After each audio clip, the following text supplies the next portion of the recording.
when the expectations that were set by the builder did not meet reality. When you say with certainty that this will be happening this week, and then not a single human shows up in your project for a week, then that gets to be disheartening. One of the best things I would say is speak to somebody that's built with that individual prior. This pool build, by the time I actually got permitted, was over 2 years long.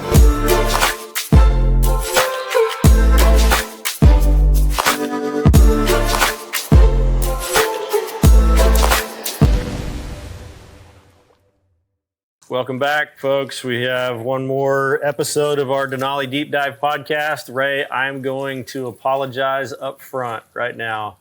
Might bring a little PTSD in here for you. We want to talk about something that's for real, right? A nightmare pool build. Unfortunately, it was yours, right? Mm-hmm. How long ago was that?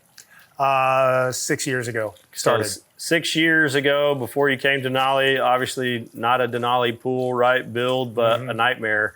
I think it's worth talking about that a little bit. To what end, right? We want to sit here and doom and gloom about your bad experience. That's not the end. The end is like, how do we help people avoid this kind of experience, right? But absolutely. Let's talk a little bit about it. Let's just dive in. Tell me your pool build 6 years ago on a scale of 1 to 10, 10 being the best experience you've ever had, and 1 being like, I want to punch somebody in the face or whatever. Where do you put this thing? I think looking back at it right now, I'd give it a 3. In the moment, if there was a negative score, I could have given multiple of those. Yeah. So it was a lot. We'll put it that way. Yeah, run me through it. Like what was? There's so many things to talk about. Let's talk about the beginning, kind of like the process, how the process went, before you started the build, and then what was it about this build that was so disastrous? Yeah, everything leading up to the moment when we said, let's go, was fine. Yeah. Right? There's nothing, no beware, nothing to even think about. It was just all kind of in line, what you would expect, felt natural, seamless for the most part. When the expectations that were set by the builder did not meet reality. Yeah. And we understand it's construction, right? I know that. I think most clients understand that it's construction. Not everything goes as planned.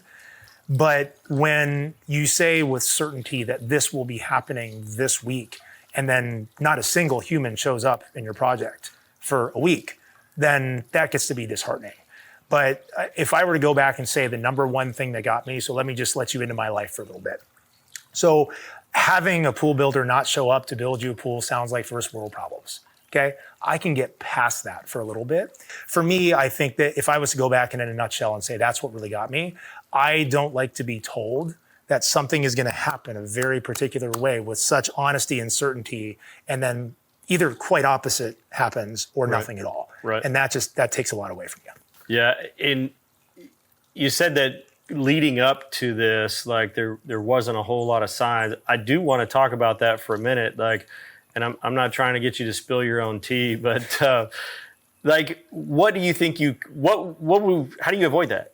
How would you have avoided getting into a situation with this builder who seems like, I mean, I don't know who it was, I don't know the guy at all, but it doesn't seem like the process in the beginning at all matched the process of the build. How do you change that? How do you open your eyes looking back, right? Vision's 2020, hindsight's 2020, but how do you change that? I know all the answers now. Oh, good. But so what I would say is I did not do a ton of diligence ahead of time. Gotcha. If as a uninformed homeowner, knowing that I want pool builders, and we had a couple of pool builders come out and talk to us about everything, I thought all pool builders were created equal, quite frankly. And I know now that they're not.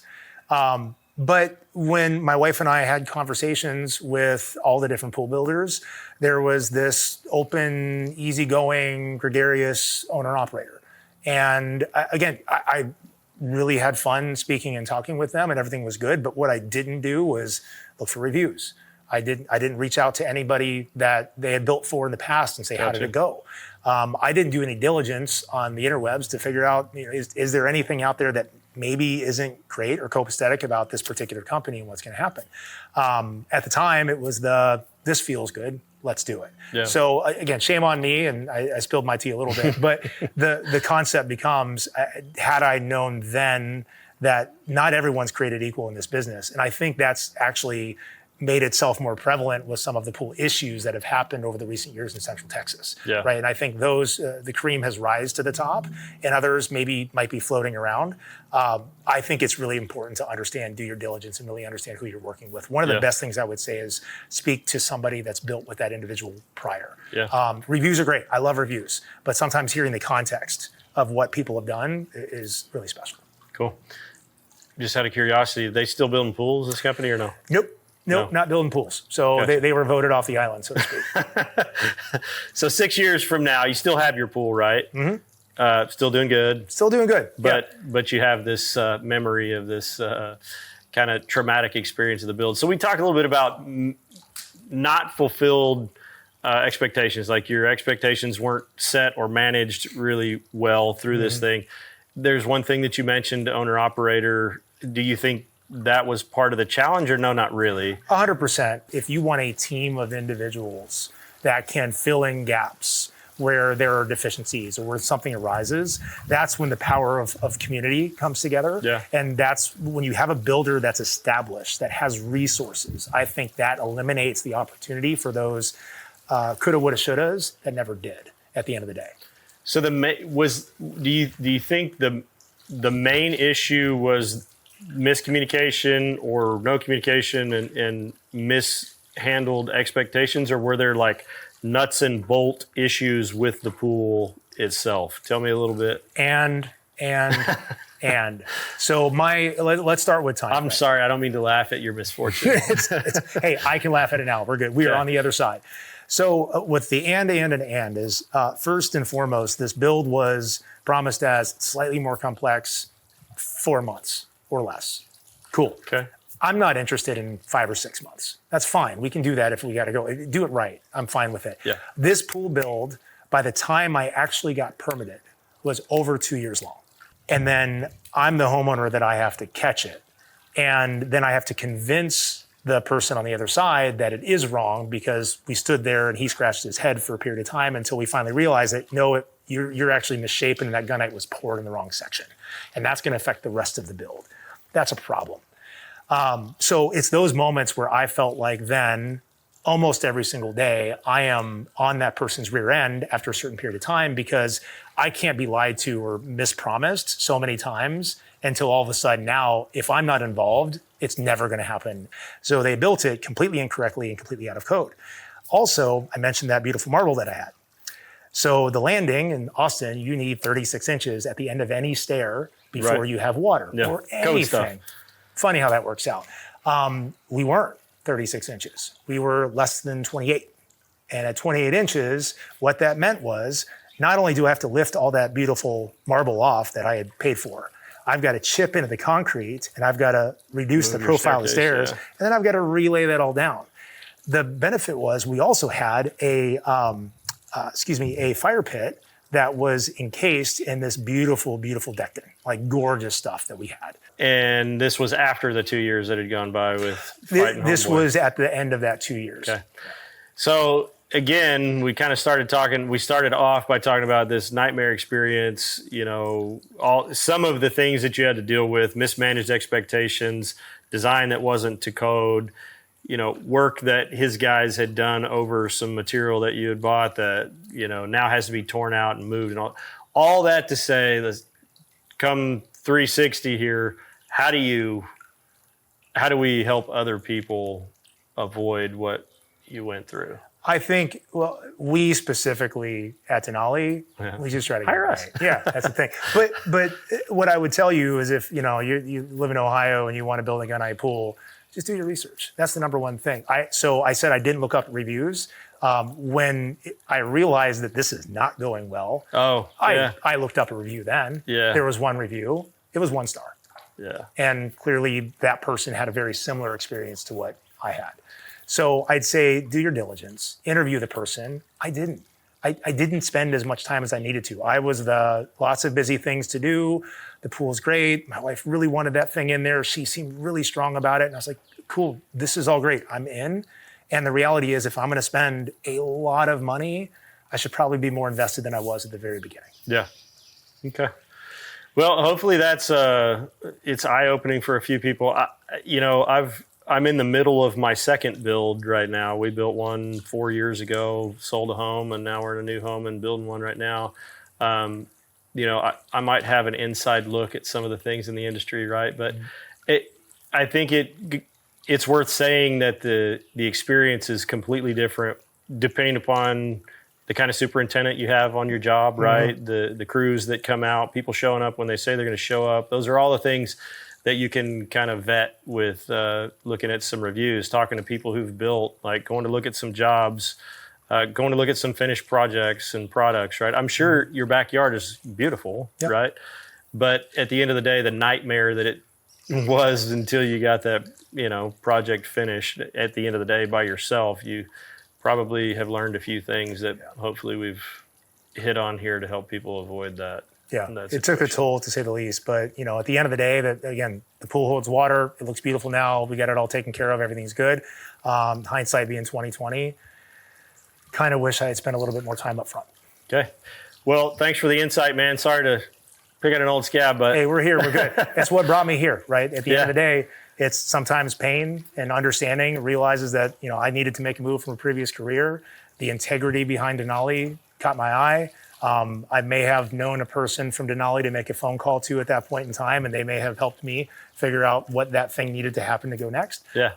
And because of that, I'm very grateful, and that's why I'm here today. So it's that pain of going through something that allows you to go, hey, wait, there's some cool stuff that can be done in this side of the fence. So that's why I'm here. So mismanaged expectations, problems in the field, things not being designed to code. I have to imagine that you were already pretty well invested with this contractor, right? Probably. What effect did that have on your budget expectations? Were you able to salvage money that you didn't pay the guy? Did you have to pay it all and go in over? How did you end up? I'd say that about 50% additional was needed to be spent to get it right. Okay. How much of that experience do you owe to what you do now here? I guess is one question. Did it kind of push you here, or it just happens where you ended up? And then how much of that experience do you use kind of in your day-to-day as you're dealing with, your prospective clients and those kind of things? I would tell you, if I didn't have this experience, there would not be a part of me that would have said, I need to go in the world of pools. Yeah. I don't know how I would have had my head turned or make that a focal point for me. I was just never in the construction world. I was never in that space. Completely different world that I lived in. So because of that, again, I think going through pain and getting insight afterwards gives you some particular set of skills, right? And you can use those skills if you want to. And at that time, it just so happened that there might have been an opportunity here. I'm fresh out of that world, and I really don't ever want anyone to go through what I went through. Yeah. And I go back the construction part, the backyard, things being disheveled, that's construction, right? That's not a big deal. It's the life. It's the toll that it took on my wife and I, on our furry friends at the time, and everybody else around us, because the stress levels were just incredibly high. I carried that to work with me every single day. Right. So I know that every one of my employees at that time probably felt a degree of that, whether I wanted to show it or not. So that experience, that feeling of I'm coming home and what am I going to find when I get there anyway, I don't want anyone to have that. Yeah. That puts me in a position where I'm just going to talk a big game to start with, but then I got to show up, right? I got to make sure that we go through the diligence of understanding everything before we start the project. And then once the project started, is it clearly communicated so that it just happens as seamless as possible, right? So how much of that do I use to make sure that the next person goes through a great experience? Every ounce that I can. And I've not been perfect. There's been moments where I maybe could have done one more thing, and I have to swallow my pride on that one and get better because of it. Yeah. Yeah, all that experience leads us to be able to give a better experience to the next person in line, right? All right, man. Appreciate your time. My pleasure. Thanks, Ray.